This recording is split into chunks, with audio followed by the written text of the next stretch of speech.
Hello Ram Ram Radhe Radhe सभी को। Welcome to teaching career. आज हम मुगल साम्राज्य के औरंगजेब को पढ़ेंगे, जिसका कार्यकाल है जिसका शासन रहा था 1658 से 1707।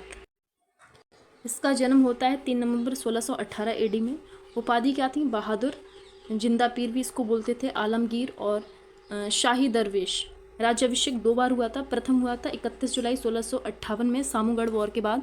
दूसरा होता है 15 जून 1659 को दिल्ली में। पिता कौन था? शाहजहाँ था और माता थी मुमताज़ महल। ठीक है। और पत्नी कौन थी? दिलराज बानो बेगम, जिसको रबिया और दुर्रानी भी बोलते थे। ये फारस राजघराने से विवाह हुआ था 1637 में। रबिया बीवी भी इसे जनरली बोलते थे। रबिया की याद में बना बीवी का मकबरा संभाजी नगर में है। ठीक है। और शिक्षक कौन था औरंगजेब का? लतीफ़ सुल्तानपुरी इसका शिक्षक था।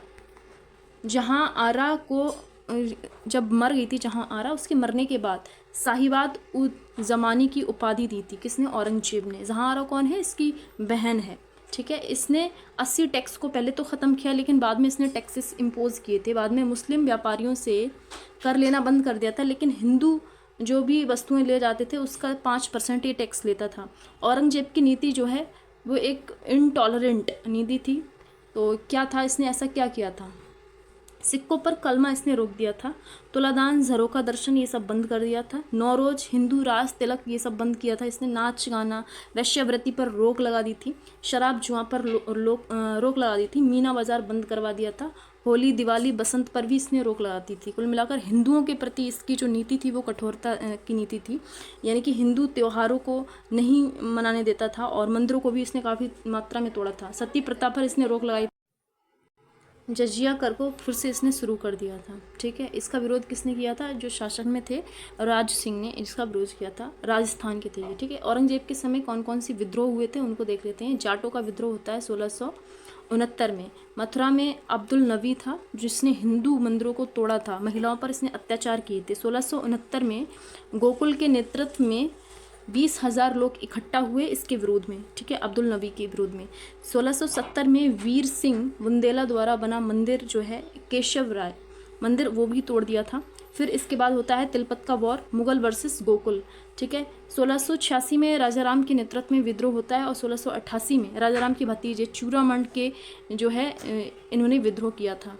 फिर सतनामियों का विद्रोह होता है, ये 1672 में। ये कौन थे? कबीर के अनुयायी थे, मेवात क्षेत्र में थे और 2000 सतनामी यहाँ पर मारे गए। सिख विद्रोह होता है 1675 में। 7वें गुरु थे यहाँ पर, गुरु हर राय ने अपने पुत्र राम राय को मुगलों के यहाँ भेज दिया था। ठीक है। और फिर 8 नंबर के जो गुरु आते हैं वो हैं गुरु हरकृष्ण। फिर 9 नंबर के गुरु तेग बहादुर, ये 1664 में थे। और गुरु तेग बहादुर की जो हत्या थी ये औरंगजेब ने करवाई थी, इनकी हत्या। ठीक है। राजपूतों का विद्रोह होता है 1679 में। और इस समय जो शासक थे मेवाड़ के वो कौन थे? राज सिंह थे। और औरंगजेब के साथ जो मिले हुए थे एक मारवाड़ के शासक जसवंत और अंबर के शासक कौन थे? जय सिंह, ये सब मिले थे। जो जसवंत थे वो कहाँ पर थे? अफगानिस्तान की तरफ थे इनके पास सूबेदारी, और जय सिंह को साउथ की तरफ भेज दिया गया था। जसवंत के सेनापति थे दुर्गादास राठौर और पुत्र थे अजीत सिंह। दुर्गादास राठौर ने काफ़ी संघर्ष किया मुगलों के विरुद्ध।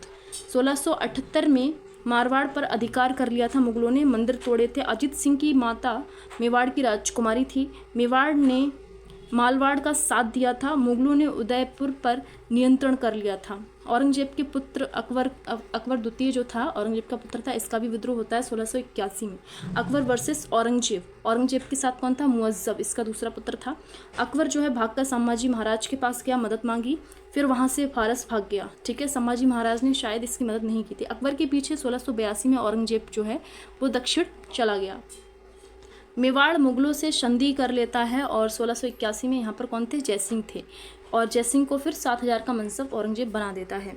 लेकिन जो मारवाड़ है वो अभी भी संघर्ष कर रहा था, उसने कोई संधि नहीं की थी। 1681 से 87 दुर्गादास जो थे साउथ में गए थे, वहाँ पर इन्होंने विद्रोह किया। फिर 1687 से 1701 अजीत सिंह के नेतृत्व में विद्रोह हुआ। और 1701 से 1707 मारवाड़ जो है, यानी कि औरंगजेब की जब मृत्यु हुई 1707 में, तब तक मारवाड़ स्वतंत्र हो गया, इंडिपेंडेंट हो गया। औरंगजेब के कौन कौन से अभियान थे वो देख लेते हैं। तो पहला अभियान आता है इसका 1661 में। 61-63 में असम अभियान, ये नेतृत्व किसने किया था? मीर जुमला ने किया था और इसकी डेथ हो गई थी 1663 में। मीर जुमला कौन था? एक व्यापारी था जो हमने पढ़ा था, ठीक है। 1670 में असम विजय कर लेते हैं और असम जो श्रेय जाता है विजय का मीर जुमला को ही दिया जाता है। 1686 में बीजापुर जीता, आदिल शाह सेकंड था यहाँ पर और उसका 4 वर्षीय पुत्र सिकंदर शाह था। आदिल शाह की जब मृत्यु हो जाती है तब मुगलों ने यहाँ पर जो है बीजापुर को जीत लिया, ठीक है। और जयसिंह के नेतृत्व में बेसिकली ये होता है, जयसिंह को ही नियुक्त किया जाता है बीजापुर और मराठा अभियान के लिए। 1687 में गोलकुंडा जीता, अबुल हसन कुतुब शाह यहाँ पर था, कुतुब शाह वंश का अंतिम शासक था ये, ठीक है। और गद्दारी यहाँ पर कौन करता है? अब्दुल्ला गनी, यहाँ पर ये है मुगलों के साथ मिल जाता है। औरंगजेब के समय सूबे कितने थे? 21। औरंगजेब की पुत्री जिसका नाम था ज़ैबुन्निसा, और ये भी बिल्कुल इंटेलेक्चुअल थी, बिल्कुल वैसी ही थी जैसी इसकी बुआ थी जहांआरा, ठीक है। और ये जो थी ज़ैबुन्निसा ने बैतुल उलूम नाम से एक लाइब्रेरी खोली थी। इसके समय हिंदू मनसबदार 33% थे। औरंगजेब की डेथ 1707 में होती है, मकबरा इसका संभाजी नगर में। औरंगजेब जो है बीड़ा वादक था, हालांकि इसने संगीत पर प्रतिबंध लगाया था लेकिन फिर भी बीड़ा ये बजाता था। औरंगजेब के समय कौन कौन से विदेशी यात्री आए? तो पहला था थैवनॉट जो फ्रांस से आया, गोमुल करेरी जो इटली से आया था, जॉन फ्रायर जो ब्रिटेन से आया था। तो ये थी हमारी class Aurangzeb. Thanks for watching, मिलते हैं नेक्स्ट वीडियो में।